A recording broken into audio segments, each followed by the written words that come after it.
last couple of questions. Someone was asking reference or sorry book recommendation regarding the uh, books are written. How do we see plurality of God in Old Testament? How do we see what? Plurality of Godhead in Old Testament. Okay, books on that. Yeah, okay.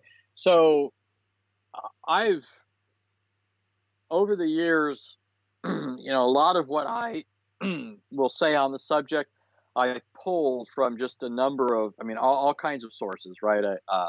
Obviously reading the Bible itself, but also reading commentaries, reading books on theology and systematic theology.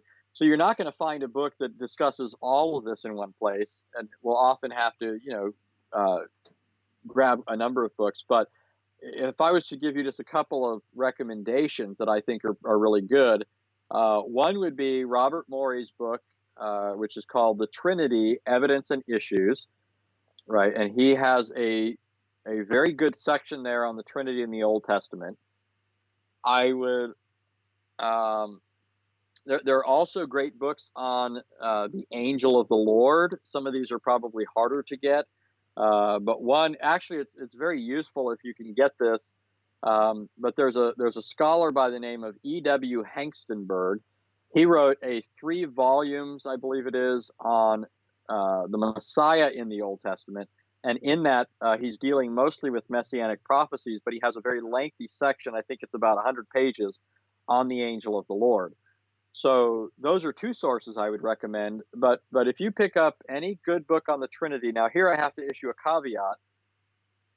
A lot of Muslims and Unitarians today are able to point to contemporary Christians who will say, oh, you don't find the Trinity in the Old Testament. What a lot of these modern scholars, what a lot of people don't know is that a lot of these modern scholars are very poorly informed when it comes to the Old Testament, but well informed when it comes to the New. So they know the Trinity's in the New Testament, but they just lack a good, sufficient understanding of the Trinity in the Old Testament. The fact is, for 1900 years, the church has always recognized the Trinity in both Testaments, right? The New Testament writers themselves, when they're talking about the Trinity, are pointing to the Old Testament, right? They don't think it's a Unitarian book. They don't think they're introducing a new concept of God. So the contemporary scholars who don't see it there are out of step with 1900 years worth of Christian history and scholarship. So don't fall for that canard that people say, but the fact is, though, that when you pick up a good book on the Trinity, sometimes you won't find an ample section dealing with the Old Testament. That is if you're reading a modern book. But an exception to that is Robert Morey's book, The Trinity, Evidence and Issues, E.W. Hengstenberg's book. There are other good books that touch upon it as well. But a lot of this is found in scattered throughout commentaries, where they're looking at this text and then looking at that text. So it's not very easy to say, in other words, if I told you to pick up I could tell you to pick up a commentary on the Old Testament, that's going to be a commentary on 39 books of the Old Testament, and then you got to go read through. I mean, that would be a large project. But another thing you can do, though, is you could go pick up. I spend a lot of time focusing on this in my writings. I have a lot of writings on answering Islam, answeringislam.org.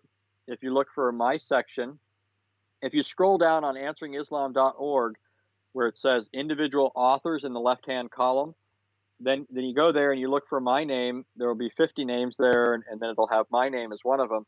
And you can look. I have numerous articles on the Trinity in the Old Testament. Sam Shamoun, of course, has many articles on the Trinity in the Old Testament. So there's a lot of stuff available online that I would recommend too. Okay. But I'll like one of the one like in early stages I find helpful was the two powers of heaven. That was helpful to me. But there are lots of articles out there as well.